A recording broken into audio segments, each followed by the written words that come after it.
महम सारसन और आप देख रहे हैं महाभारत रिएक्शन यूट्यूब चैनल। यार अगर आपको हमारी वीडियो अच्छी लगे चैनल को ज़्यादा से ज़्यादा लाइक शेयर और ज़रूर कर दें। तो चलते हैं आज की वीडियो। अगर नहीं अच्छी लगे तो फिर ना शेयर करें, यही है कह सकते हैं। बच्चों शेयर करना चाहिए इनको कि नहीं करना चाहिए? चलते हैं top 10 future projects of India पर देखते हैं वीडियो, फिर देते हैं बच्चों पर भी कमेंट, बच्चों को भी लेंगे और अपने भी देंगे। दोस्तों यदि आप भी भारत में डेवलपमेंट देखना चाहते हैं तो बस बैग उठाइए और निकल जाइए किसी भी मजेदार सफर में। ये सफर आप किसी भी प्रकार से कर सकते हैं, चाहे तो रेल द्वारा, सड़क द्वारा या हवाई मार्ग द्वारा। यदि आप रेल द्वारा सफर करेंगे तो आज आपको भारत की fast train Vande Bharat express द्वारा सफर करने को मिलेगा। और सिर्फ इतना ही नहीं, कुछ ही सालों बाद आप बुलेट ट्रेन से भी सफर कर सकेंगे। और यदि आप अपना सफर सड़क द्वारा करेंगे तो आज आपको एक से बढ़कर एक नए एक्सप्रेस वे देखने को मिल जाएंगे, जैसे कि Delhi Mumbai express way, Bundelkhand express way, Bengaluru Mysuru express way वगैरह वगैरह। क्योंकि आज भारत में नए नए एक्सप्रेस वे बनाए जा रहे हैं जिनकी मदद से आपका सफर बहुत ही आसान और फास्ट होने वाला है। और यदि आप अपना सफर हवाई मार्ग द्वारा करना चाहते हैं तो आज भारत में एक से बढ़कर एक नए एयरपोर्ट डेवलप किए जा रहे हैं, जिनमें से कुशीनगर एयरपोर्ट, मोपा एयरपोर्ट जैसे एयरपोर्ट ऑलरेडी ऑपरेशनल हो चुके हैं और जल्द ही ढोलेरा इंटरनेशनल एयरपोर्ट और नोएडा इंटरनेशनल एयरपोर्ट जैसे एयरपोर्ट भी ऑपरेशनल होने वाले हैं। पर दोस्तों इन सब एयरपोर्ट, एक्सप्रेसवे और रेल के अलावा भी भारत में और भी कई सारे मेगा प्रोजेक्ट कंप्लीट किए जा रहे हैं, जिन्हें देखने के बाद दुनिया वाले भी हमारे प्यारे भारत को सलाम जरूर करेंगे। तो चलिए जानते हैं भारत के उन 10 मेगा प्रोजेक्ट के बारे में जिन्हें देखने के बाद दुनिया भी भारत को सलाम करेगी। पर उससे पहले वीडियो को लाइक करिए और कमेंट में जय हिंद जरूर लिखें। Number 10, global city Haryana. दोस्तों हरियाणा के गुरुग्राम में Haryana state industrial and infrastructure development corporation की जमीन पर ग्लोबल सिटी बनने जा रही है। ये प्रोजेक्ट हरियाणा सरकार के मेजर प्रोजेक्ट में से एक है, जिसके डेवलपमेंट के लिए 900 करोड़ रुपए के टेंडर फ्लोट हो चुके हैं। ये ग्लोबल सिटी हरियाणा के विकास में मील का पत्थर साबित होने वाली है, क्योंकि यहाँ पर दुनिया की 500 फॉर्च्यून कंपनी में से 400 कंपनियों के ऑफिस हैं, जिससे ये एक इंटरनेशनल शहर बन चुका है। यहाँ पर हमें मेट्रो, सिटी और इंटरसिटी बस, एयरपोर्ट, एक्सप्रेसवे और रैपिड रेल सभी तरह से कनेक्टिविटी मिलने वाली है। इसके अलावा यहाँ पर दुबई के बुर्ज खलीफा और सिंगापुर के यूनिवर्सल स्टूडियो की तर्ज पर एक आइकॉनिक बिल्डिंग भी बनाई जाएगी। इस सिटी को करीब 1003 एकड़ लैंड में डेवलप किया जा रहा है, जिसके कंप्लीट हो जाने के बाद युवाओं और बिजनेसमैन को काफ़ी फायदा मिलने की उम्मीद है। नंबर 9, ओखा बेट द्वारका सिग्नेचर ब्रिज। गुजरात में बनने वाला ये एक केबल स्टेट सिग्नेचर ब्रिज है जो फिलहाल अंडर कंस्ट्रक्शन है।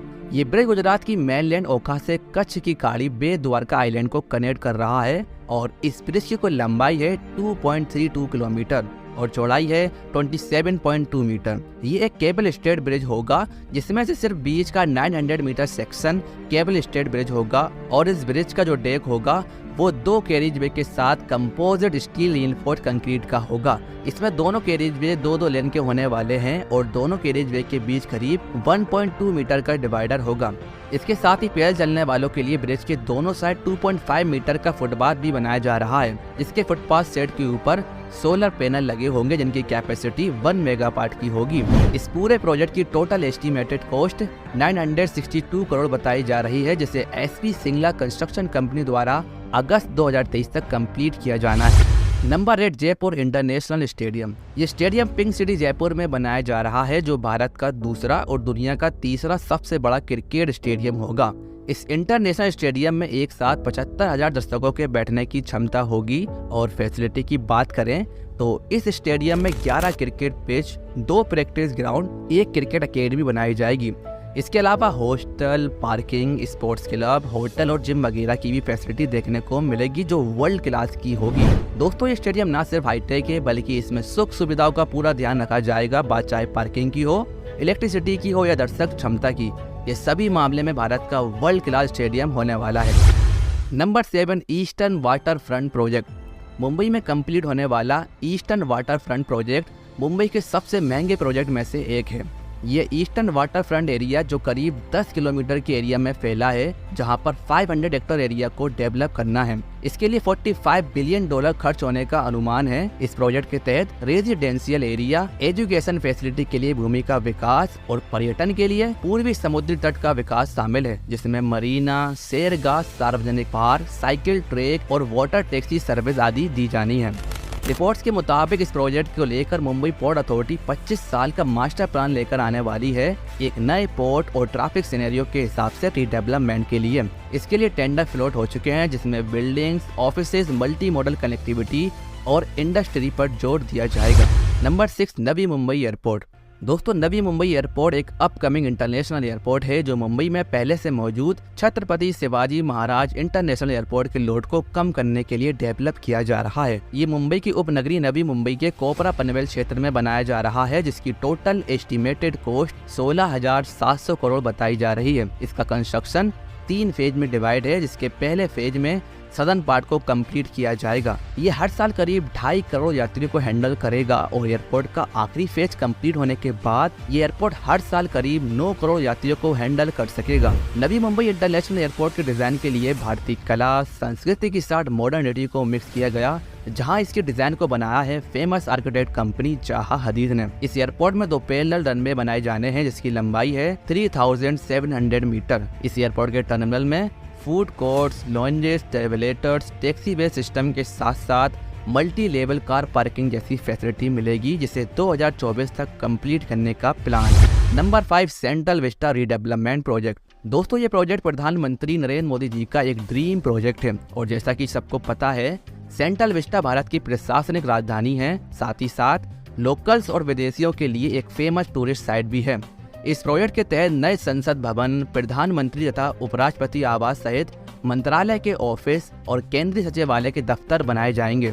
इस प्रोजेक्ट के तहत करीब 20,000 करोड़ रुपए की लागत से 10 नई बिल्डिंग का कंस्ट्रक्शन जारी है। इसमें साथ ही यहाँ पर एक अंडरग्राउंड मेट्रो भी चलाई जानी है। इसके माध्यम से शास्त्रीय बिल्डिंग, रेल बिल्डिंग समेत केंद्र सरकार की 8 से 10 बिल्डिंग में रोजाना हजारों वर्कर्स और ऑफिसर टाइम पर पहुंच सकेंगे। ये बिल्डिंग आकार में त्रिकोणी और ताज के जैसे आकार की बनाई जा रही है। इसके नए राज्यसभा हॉल में 384 सीटें होंगी, जबकि लोकसभा हॉल में 770 सीटें होंगी। इस पूरे प्रोजेक्ट को 2026 तक कम्प्लीट करने का टारगेट है। Number 4, Delhi Meerut RRTS project. दोस्तों, ये एक semi high speed rail corridor है जिसकी लंबाई है 82.15 किलोमीटर। ये कॉरिडोर NCRTC की RRTS परियोजना के पहले फेज के तहत चुनी गई 3 रैपिड रेल कॉरिडोर में से एक है, जो दिल्ली, गाजियाबाद और मेरठ को कनेक्ट करता है।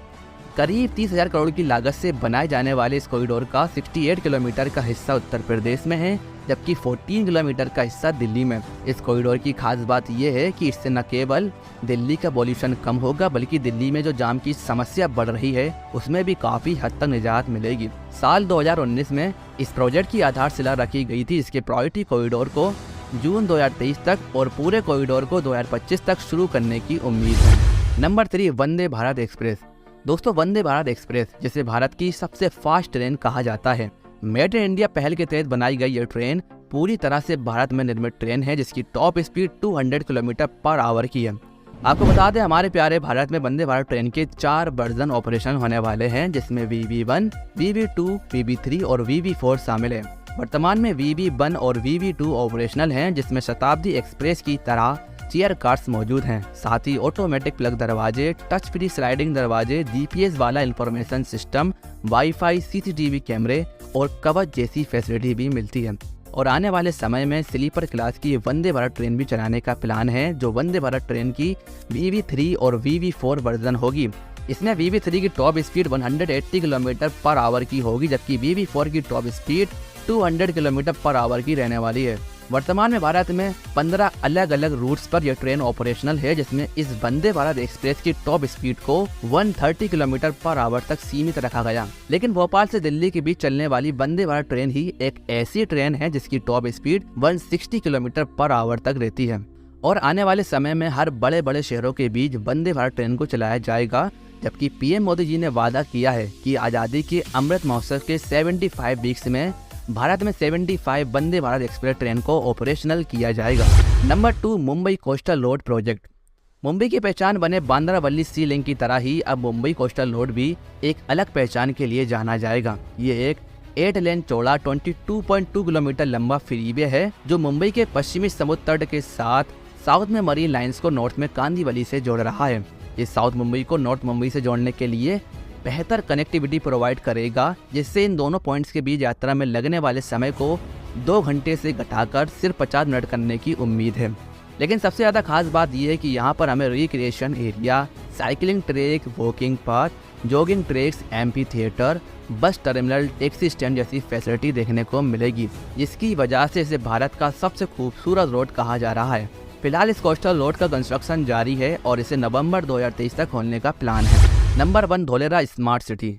दोस्तों, अगर आपका भी मन दुबई और सिंगापुर जैसी सिटी जाने का करता है तो थोड़ा सब्र करिए, क्योंकि कुछ समय बाद भारत में एक गजब की स्मार्ट सिटी बनने वाली है जिसका नाम है धोलेरा स्मार्ट सिटी। और अगर आप कहीं इन्वेस्ट करना चाहते हैं तो आपको इससे बेहतर ऑप्शन नहीं मिलेगा, क्योंकि इस शहर में इन्वेस्टमेंट का कारण है इसकी कनेक्टिविटी। यहाँ पर आपको 4 प्रकार की कनेक्टिविटी मिलेगी, जिसमें पहला है वाटर ट्रांसपोर्ट। क्योंकि ये समुद्र के किनारे है इसलिए यहाँ पर वाटर ट्रांसपोर्ट की फैसिलिटी दी जाएगी। दूसरा है एयर कनेक्टिविटी, जिसके लिए यहाँ पर धोलेरा इंटरनेशनल एयरपोर्ट बन रहा है, जिससे हवाई मार्ग द्वारा धोलेरा को भारत और दूसरे देशों से सीधी कनेक्टिविटी दी जाएगी। तीसरा है रेल कनेक्टिविटी, जिसके द्वारा अहमदाबाद शहर से धोलेरा सिर्फ 45 मिनट में पहुंच सकेंगे। और चौथा है रोड कनेक्टिविटी, जिसके लिए यहाँ पर नए एक्सप्रेसवे द्वारा कनेक्टिविटी दी जा रही है। दोस्तों, इस प्रोजेक्ट को कंप्लीट होने में लगभग 25 से 30 साल लग सकते हैं, लेकिन एक बार जब ये शहर बनकर तैयार होगा तो बहुत ही खूबसूरत और ऑफिशियल स्मार्ट सिटी कहलाया जाएगा, जहाँ एक बार जाने के बाद बार बार जाने का दिल जरूर करेगा। तो दोस्तों, ये थे भारत के 10 बड़े मेगा प्रोजेक्ट। इनमें से कौन सा प्रोजेक्ट आपको पसंद आया है, कमेंट में उसका नाम लिखिएगा। और यदि वीडियो पसंद आई है तो उसे इतना शेयर करें कि एक एक भारतीय इस वीडियो को देखे, जिससे उसे एक भारतीय होने पर गर्व हो सके। तो जी वीडियो बच्चों खत्म। ये क्या था भला, आपको पता चला वीडियो को? ये top 10 future project in India, ये इंडिया के आने वाले वक्तों के 10 बड़े प्रोजेक्ट हैं, जिसमें धोलेरा सिटी है, जिसमें ग्लोबल सिटी हरियाणा है, जिसमें एक ब्रिज है, और भी मतलब साथ साथ हम बात स्टेडियम भी हैं, और भी बहुत बड़े प्रोजेक्ट हैं, जिसमें कई कंप्लीट हो चुके हैं और कई अभी अंडर कंस्ट्रक्शन हैं या अंडर प्रोसेस हैं। अच्छा, अब मैं वन बाय वन बच्चों से पूछूंगा। पहले तो ये कि आपके मुल्क में कितने अर्से पहले कोई ग्राउंड बना था, क्रिकेट का ग्राउंड या हॉकी का ग्राउंड, हॉकी स्टेडियम को बना देखा है आपके पास? कहाँ? सर्दी इकबाल स्टेडियम। वो पता कब का बना हुआ है? पता कब का बना हुआ है? बहुत पुराना है। और आपने कब उस में मैच कब होते हुए देखा कभी? क्या वजह है पाकिस्तान के अंदर क्रिकेट या लोग क्यों नहीं आते? कभी मैच क्योंकि वो पुराना हो गया। नहीं, पाकिस्तान के अंदर शायद पीछे हो बैठो, तुम कैमरे में आ नहीं रहा। मुझे ये बताओ कि पाकिस्तान के अंदर कोई एक्टिविटी क्यों नहीं हो रही? कोई भी गेम है या जब अब देखे पाकिस्तान होना था वो क्या एशिया कप, वो भी पाकिस्तान में नहीं हो सका, ना पाकिस्तान करवा सका। क्या वजह? वो स्टेडियम की बात आज उस पर मैंने ये बात की है। क्या लगता है आज बच्चों? इंडिया में होता है पर इंडिया बेईमानी करती है। इंडिया कैसे बेईमानी करता है? सर जी, इंडिया के पास पैसे पाकिस्तान के पास है ही नहीं, मतलब स्टेडियम भी नहीं पाकिस्तान के पास। मैं तुम्हें बताऊं रीज़न क्या है। पाकिस्तान के अंदर दहशतगर्दी है। पाकिस्तान के लोगों, क्योंकि जब इंडिया श्रीलंका की टीम आई थिंक आई थी और उन पर कातलाना हमला किया गया था, जिसकी वजह से जो टीम्स हैं और कोचेज़ हैं वो डर गए थे, जिसकी वजह से पाकिस्तान के अंदर नहीं आते। ये रीज़न है। अब कई मुझे भी हालांकि इस चीज़ का दुख है कि पाकिस्तान का क्रिकेट ये एक्स्ट्रा करिकुलर एक्टिविटीज़ क्यों नहीं होती। इसकी वजह यह है कि पाकिस्तान के हालात ठीक नहीं है, अभी स्टेबल नहीं हो रहा। पाकिस्तान के अंदर कोई भी एतबार नहीं करता। पाकिस्तान क्यों नहीं एतबार करता? वजह यह है कि पता नहीं, जान का नहीं पता, क्योंकि सबसे कीमती क्या चीज़ होती है? जान होती है। इसलिए मैं वो स्टेडियम इंडिया का दुनिया का 3rd लार्जेस्ट स्टेडियम है। और तुम्हें पता, आपको पता है नरेंद्र मोदी स्टेडियम जो अभी वर्ल्ड कप में भी यूज़ हो रहा है, जिसमें पाकिस्तान इंडिया का मैच हुआ था, पता उसमें कितने लोग बैठ सकते हैं? 1,30,000 आई थिंक, इससे भी ज़्यादा है कि ये 1,30,000-35,000 है। 1,30,000-35,000 आई थिंक ये दुनिया का नंबर 1 है, सबसे बड़ा स्टेडियम है। दुनिया का सबसे बड़ा स्टेडियम इंडिया में होगा क्रिकेट का। फुटबॉल का मेरे ख्याल में इतना बड़ा कोई भी नहीं होता। जी अतर में कतर में नहीं छोटा है, कतर के छोटे हैं स्टेडियम। सर जी जो ये जो नरेंद्र मोदी स्टेडियम है है, नरेंद्र मोदी स्टेडियम जो हुआ है, ये दुनिया का जो क्रिकेट की हिस्ट्री का तो मुझे पता, मुझे मैं गलत बयानी नहीं करना चाहता कि बाद में शुरू, लेकिन क्रिकेट स्टेडियम मुझे लगता है कि ये दुनिया का सबसे बड़ा स्टेडियम जिसमें 1,30,35,000 लोग बैठ सकते हैं। आपका है कोई ऐसा स्टेडियम? हमारा दूसरा भी है ऐसा काम। अच्छा, अब आपको पता चला कि हमारे अंदर कंट्रीज या कोई भी क्रिकेट वगैरह या एक्स्ट्रा करिकुलर एक्टिविटीज क्यों नहीं होती? पता लग गया? क्योंकि हमारे अंदर क्या है? दहशतगर्दी। जब तक हम इस दहशतगर्दी को खात्मा नहीं करेंगे तब तक हमारे ये ना इधर नहीं सुकून नहीं होगा, ना ही कोई एक्टिविटी होगी। वैसे भी उन्होंने बहुत तरक्की कर लिया, हमारे तो मुल्क वहाँ पर ही वहाँ पर है। इंडिया ने हाँ जी। तो ये तरक्की की सबूत देखो तो उनके 10 मेगा प्रोजेक्ट है। आप मुझे ये बता दो बच्चों, 3-4 साल 5 साल हो गए, आपने कोई मेगा प्रोजेक्ट पाकिस्तान में स्टार्ट होते देखा? कोई एक बता दो।